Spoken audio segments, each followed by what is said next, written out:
Hey everyone, welcome back. We're going deep today, diving deep into rest Ooh, rest. as a revolutionary act. I like it already. Yeah, so we're going to be looking at some excerpts from episode 99, Okay, Steve. Rest as a Revolutionary Act by Jaime Hoerricks, PhD, Right. who is an autistic teacher and advocate. Awesome. And basically, their work challenges us to kind of rethink rest, not just as time off, Yeah. but as like this powerful pushback against all those systems that demand constant productivity from us. I love that. So are you ready to unpack this with me? I am so ready. Yeah. Let's do it. Okay, cool. So, Dr. Hoerricks starts by talking about their own experience as a teacher, okay. which I think is something that a lot of people can relate to. Yeah, for sure. There's this common misconception that teachers have tons of time off. Right. But the reality is so different, and they end up working all the time, Yeah. even paying for their own breaks sometimes. Wow. Yeah, It's like the system expects them to just be on all the time. totally. There's no like personal time versus work time. It's all kind of blurred together. It's all intertwined. Yeah. Have you ever felt that kind of pressure in your own work life? Oh, absolutely. Like Yeah. that expectation to always be available, even when you're technically off, Right. to go above and beyond. Yeah. It's a lot. It is. Yeah, and it's something that Dr. Hoerricks connects to this larger system of overwork Okay. that's really ingrained in our society. Interesting. So they're saying that this personal experience is actually reflecting something much bigger. Exactly. It's not just an isolated thing. It's like a symptom of a larger problem. Wow. Okay, so how do they? Well, they actually compare modern corporations to colonial empires. Whoa, okay. Yeah. That's a no, right? A bold statement. This is a really thought-provoking analogy. It is. They argue that these massive corporations like BlackRock, they operate in a way very similar to colonial powers. Okay. They're not just, taking resources, Right. but they're also extracting our time and our energy. So instead of actual land. Yeah, they're colonizing our time and well-being. Exactly. They're taking our time and energy and leaving us feeling drained Wow. with no space for real rest. That's a powerful image. It is. And it leads us to this really fascinating concept Okay. that Dr. Hoerricks talked about called Verensland. Theron's land. Verensland. Yes. Okay, so what is that? It means the land of being. The land of being. Yes. And in this land of being, worth is intrinsic. Okay. So it's about existing and being present Okay. rather than constantly striving and achieving things. So it's the opposite of like the hustle culture mentality, Exactly. It's a contrast to what Dr. Hoerricks calls the land of having, the land of having, where our worth is tied to all these external markers of success, like productivity. productivity, possessions, Yeah. achievements, Right, yeah. all that stuff. Okay. I can see how navigating that land of having can be really difficult, Yeah, especially for neurodivergent individuals absolutely. who, might already feel like they don't quite fit in. Right, they're kind of operating on a different wavelength. Exactly. Yeah. And Dr. Hoerricks actually describes feeling like an expat in this land of having. Oh, wow. Like they're constantly trying to learn the language to fit in. Like a fish out of water, kind of? Yeah, exactly. And they even draw a parallel Okay. between the devaluation of artistic ways of being Mm-hmm.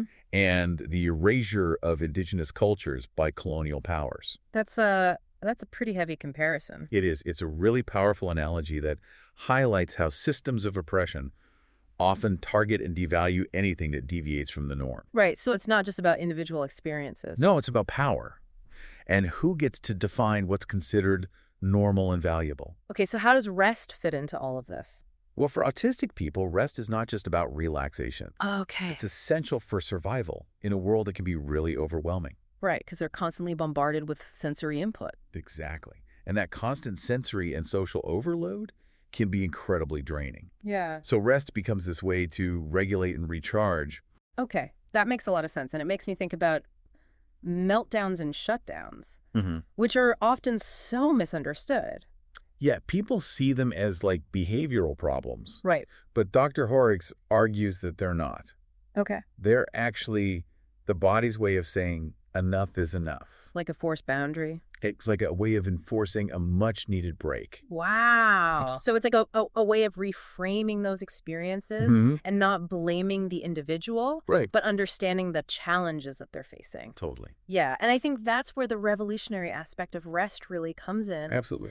Because by prioritizing rest Yeah. in a world that's constantly demanding productivity, autistic people are actually pushing back against those demands. Yes, they're saying, I deserve to exist in a way that feels authentic and sustainable for me. So it's like this quiet act of rebellion. I love that. Yeah, like I'm not going to conform to a system that doesn't value my well-being. Yes, and that's so important because, as Dr. Hoerricks points out, even rest has been commodified under capitalism. Oh, that's interesting. It's true. Think about the wellness industry with all of its expensive products and retreats. Oh, yeah. It's like they're trying to sell us solutions to a problem that they created in the first place. Right, so you're burnt out because you're not resting enough. But don't worry, we've got this expensive retreat that will help you relax. Exactly, and that's just one way that capitalism actually hinders authentic rest. Okay. Especially for autistic people.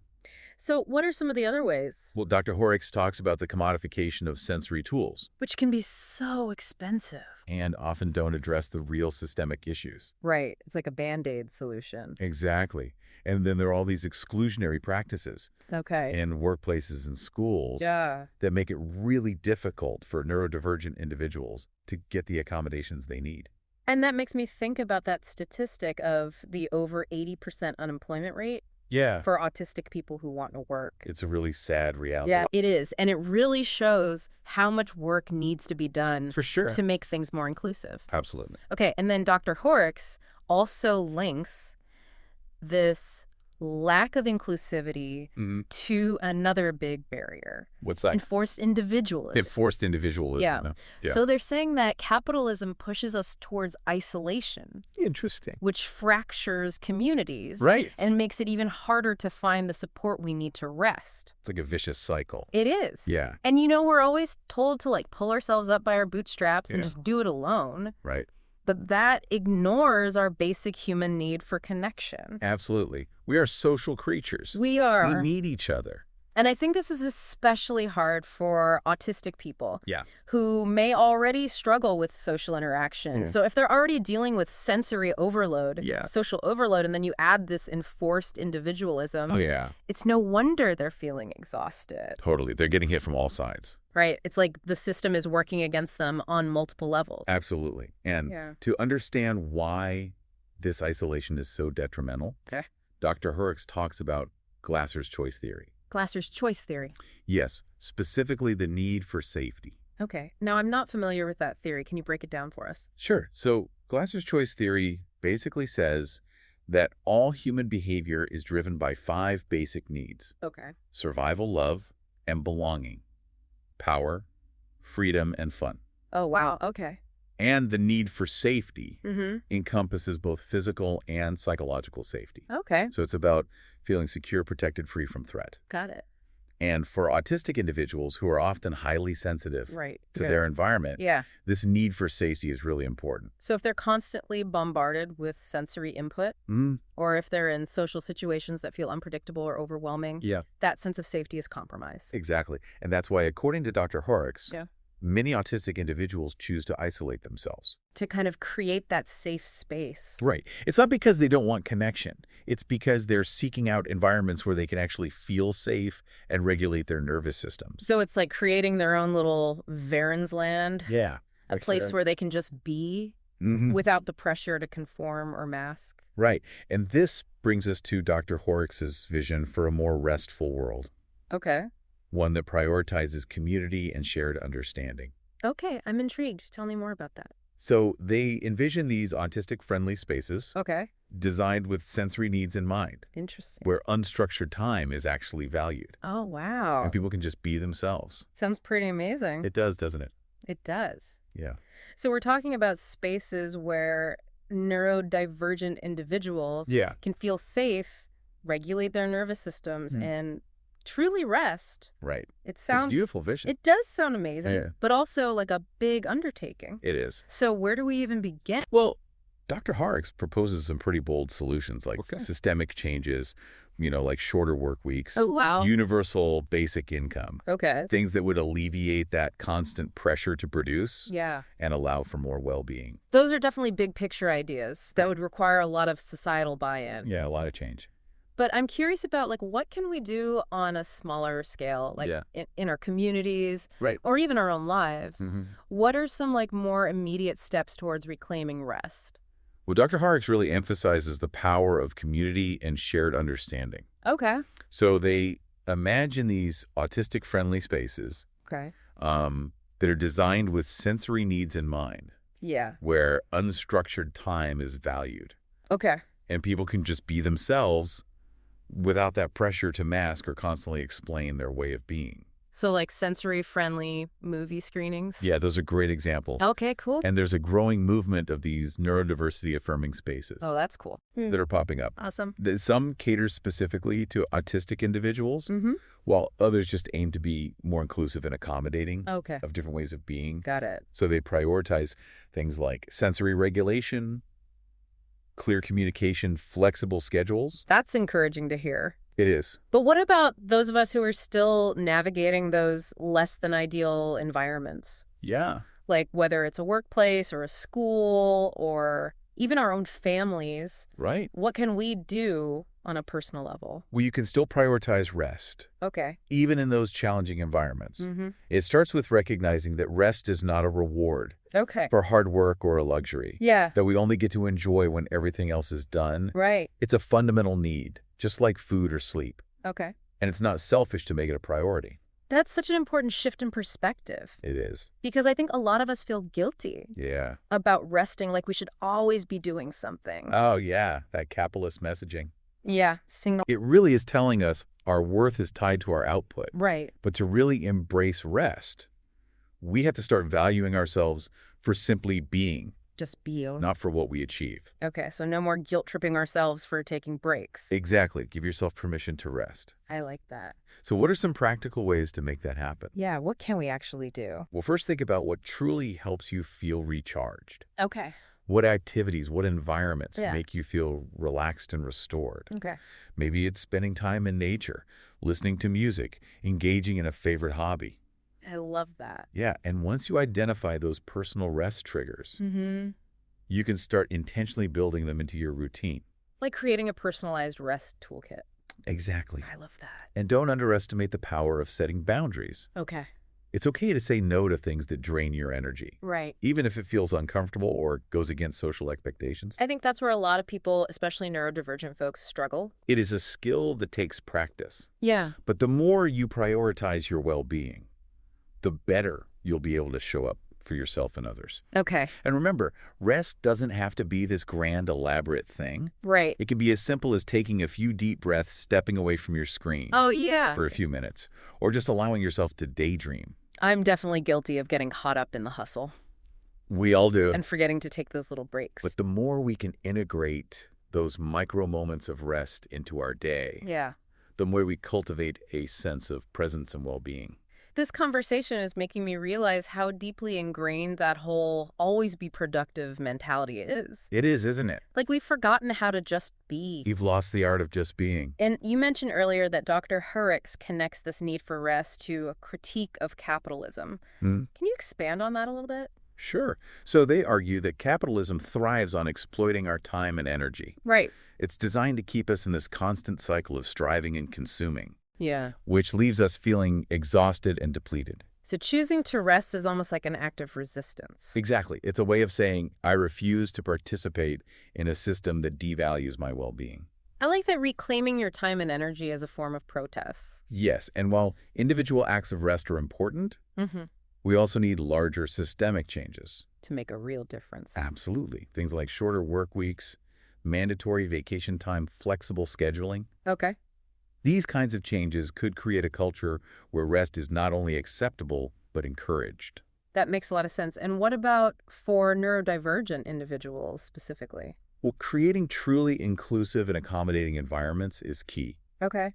Designing spaces that are sensory-friendly. Right. Providing clear communication, predictable routines, and flexibility around deadlines and social expectations. So it's about moving away from that one-size-fits-all mentality and creating a world that embraces the diversity of human experience. Yes, and recognizing that accessibility is not a burden, but an opportunity to create a more just and equitable society. For everyone. For everyone.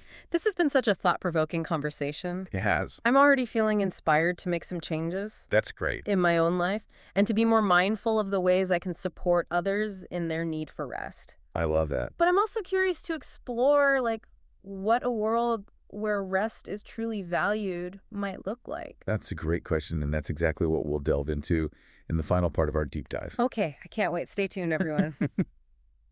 Okay, so we're back. Back for more. Ready to wrap up our deep dive into rest as a revolutionary act. Yeah, it's been quite the journey. It has. We've talked about personal experiences, systemic barrier. The importance of community. Rest as resistance. All that good stuff. Yeah, and I'm really curious to explore now what a world where rest is truly valued could actually look like. Yeah. What would that world be? Is this just a nice idea, or can this really happen? It might sound like a utopia. Right. But there are real-world examples that show us alternative ways of structuring our lives around rest are possible. Okay, so it's not just this like pie-in-the-sky concept. No, not at all. Okay, give me an example. Well, remember that German tradition we talked about? The midday pause? The midday break, yeah. Where businesses actually close down for a few hours in the middle of the day. Oh, yeah. For people to rest and recharge. That's so different from our always-on culture. It is a completely different mindset. So how do we move beyond these isolated examples and create a larger cultural shift? Well, it's definitely a big shift. Yeah. But I think it starts with challenging those deeply ingrained beliefs that equate rest with laziness. Oh, yeah, for sure. Or a lack of ambition. It's like we're afraid to rest. We've been conditioned to believe that we should always be doing something. Right. So we need to reframe rest. Instead of seeing it as something we squeeze in when we're on the verge of burnout. We need to start seeing it as essential for a fulfilling and sustainable life. I can definitely relate to that. Yeah. I think a lot of us struggle with feeling guilty about resting. I get it. It's like we're programmed to think we should always be productive. It's that capitalist messaging. It's sneaky. It really is telling us that our worth is tied to our output. Right. But what if we started questioning that? Okay, yeah. What if we started valuing ourselves simply for being? Okay. Not for what we achieve. I like that, giving ourselves permission to just exist. Exactly. Yeah. Without that pressure to constantly perform or prove our worth. But realistically, can we actually choose to rest if our workplaces or schools don't allow for it? Yeah, that's a great point. It feels like a systemic issue, too. It is. We need those systemic changes to support this cultural shift. Like what? Policies like shorter work weeks, mandatory vacation time, flexible scheduling. Okay.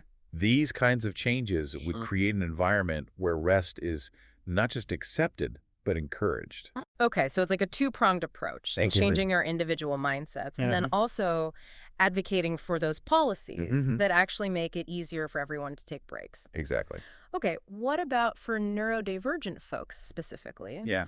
What kind of changes would make a real difference? Well, creating truly inclusive and accommodating environments is key. Okay. Imagine spaces designed to be sensory-friendly with clear communication, predictable routines, flexibility around deadlines, and social expectations. So it's about moving away from that one-size-fits-all approach and creating a world that embraces the diversity of human experience. Exactly. Because different people have different needs. Right. And meeting those needs actually creates a better environment for everyone. But everyone. Not just neurodivergent individuals. I love that this is making me rethink everything we've been talking about today. Yeah. Rest isn't just about recharging our batteries. It's about challenging these deep societal values and creating a more just and equitable world for everyone. That's the heart of Dr. Hoerricks' argument. Yeah. Showing us that something as simple as rest can actually be a powerful form of resistance. Against systems that don't value people. Exactly. Systems that prioritize profit over people. This has been such an incredible conversation. Yeah, it's been really thought-provoking. It really has shifted my perspective on rest, not just as a way to recharge, but as a way to create social change. I love that. Any final thoughts for our listeners before we wrap up? I think Dr. Hoerricks' call to action sums it up perfectly. Okay.